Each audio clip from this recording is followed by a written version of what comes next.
نحمده ونصلي على رسوله الكريم اما بعد فاعوذ بالله من الشیطان الرجیم بسم الله الرحمن الرحیم.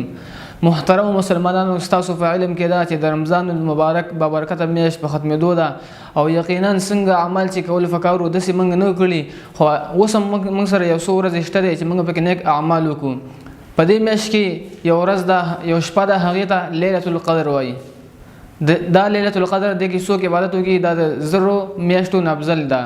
الله تعالی په خپل کلام پاک کې فرمایي انا انزلناه في ليله القدر وما ادراك ما ليله القدر ليله القدر خير من الف شهر.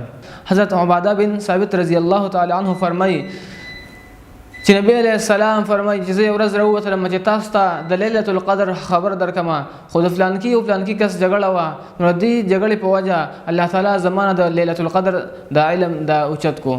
نبی علیہ السلام فرمایي کېدای شي په دې کې ستاسو خیري. حضرت انس رضی الله تعالی عنه فرمایي چې د لیلة القدر په شپه جبرائیل علیه السلام د فرشتو په یو ټولګي کې په یو جماعت کې ځمکې ته راکوزیږي او څوک چې د الله تعالی عبادت کوي هغې دپاره د مغفرت او د رحمت دعاګانې کوي. یو بل روایت کې راغلی دي چې هغې سره مصافحه کوي. حضرت عائشہ رضی الله تعالی عنها نبی علیہ السلام ته خواست وکړو چې یا د الله رسوله چې موږ لیلة القدر دا وموندو نو دا موږ څه عمل کوو، چې کله موږ لیلة القدر وموندو نو موږ څه عمل کوو.